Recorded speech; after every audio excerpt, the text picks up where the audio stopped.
Beliau diminta untuk menyerahkan kedaulatan dan tidak mau. Itu modal adanya Republik. Karena tanggal 29 Desember tahun 49 dalam konferensi meja bundar ditanya, mana Indonesia? Indonesia sebelum itu tinggal 3, Jakarta, Yogyakarta, Aceh. Awal 48 Jakarta telah direbut oleh Belanda. Akhir 48, Assalamualaikum warahmatullahi wabarakatuh, Yogyakarta sudah direbut oleh Belanda. Satu-satunya tinggal yang belum direbut kembali oleh Belanda, Aceh.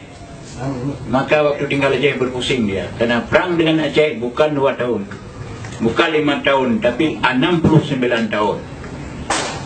Sampai Belanda, Jepang masuk, Belanda angkat kaki, itu dia tidak berani pergi ke pasar Aceh 2-3 orang Belanda. Pakon, dicatok. Maka Aceh tidak pernah menyerahkan kedaulatan kepada Belanda. Pada waktu itu, salah seorang dalam konferensi itu menyatakan, Aceh. Waktu orang itu mengatakan Aceh, Inggris lihat. Waktu Inggris lihat, kalau Aceh benar, belum pernah menyerahkan kedaulatan Belanda, maka Inggris mengakui Aceh masih ada. Maka diakui oleh dunia Islam semuanya. Maka adalah Indonesia ini dengan masih ada Aceh. Jadi tidak sama Aceh dengan Irian. Menderita ya sama. Tapi itu modalnya oleh Aceh dulu. Bung Karno 4 kali datang ke Aceh. Datang pertama minta dukungan rakyat Aceh, ulama dan rakyat Aceh. Ada dasar apa saya bantu pada Abu Dawud beri? Ada dasar kebangsaan, saya tidak mau. Karena ulama-ulama dulu, pemimpin dulu Islam. Kalau ada dasar Islam, saya mau. Maka Soekarno mengatakan, saya akan berusaha mendirikan Republik ini atas dasar agama Islam, sekurang-kurangnya untuk Aceh. Tulis. Itu disimpan oleh Abu Mansur sampai tahun 2007 macam pernyataan itu. Kemudian yang kedua, minta bantuan Aceh. Kita mengalami hubungan luar negeri yang sulit. Kita perlu pesawat terbang. Tanya, berapa harga pesawat terbang? Saudara Presiden, 25 kilo emas. Mansur, kajak karampokmu udah kapat. Yang bak saudara Aceh yang karampok, kita belum kapai dia. Maka dengan surat itu, itulah lalu mencindul ini, urina untuk bilang kan.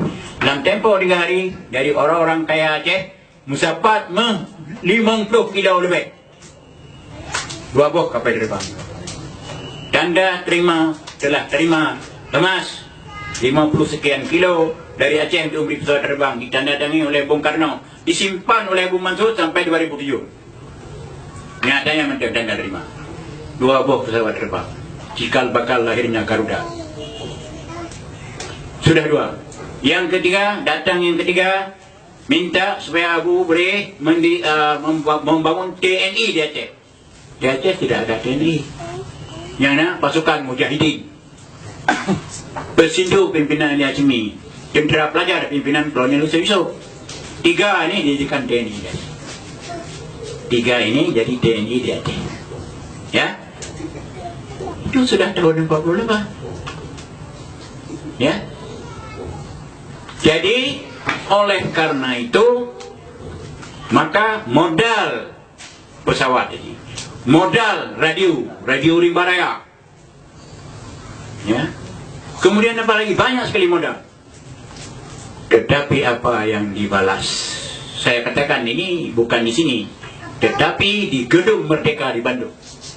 Waktu berkumpul semua jenderal-jenderal pensiunan dan dengan ulama-ulama seluruh Indonesia di sana, saya katakan, apa yang dibalas untuk Aceh? Provinsi Aceh dilebur masuk ke Sumatera Utara. Angkatan pelabuhan Aceh dimatikan, Sabang. Kereta api Aceh dimatikan, yang dibangun oleh Belanda 1912. Itu belasan. Air susu dibalas ini Tuba. Kalau saya ditembak mati sana sini, ini melanjutkan cita-cita perjuangan Tengku para Sultan. Saya katakan. Jadi sesudah itu diam. Kalau itu balasannya. Mukim dia hilangkan mukim karena daerah ini tidak ada mukim. Ada 7 yang dijajah oleh Aceh. Oleh karenanya, kalau ini dilakukan seperti itu untuk orang Jogja terima.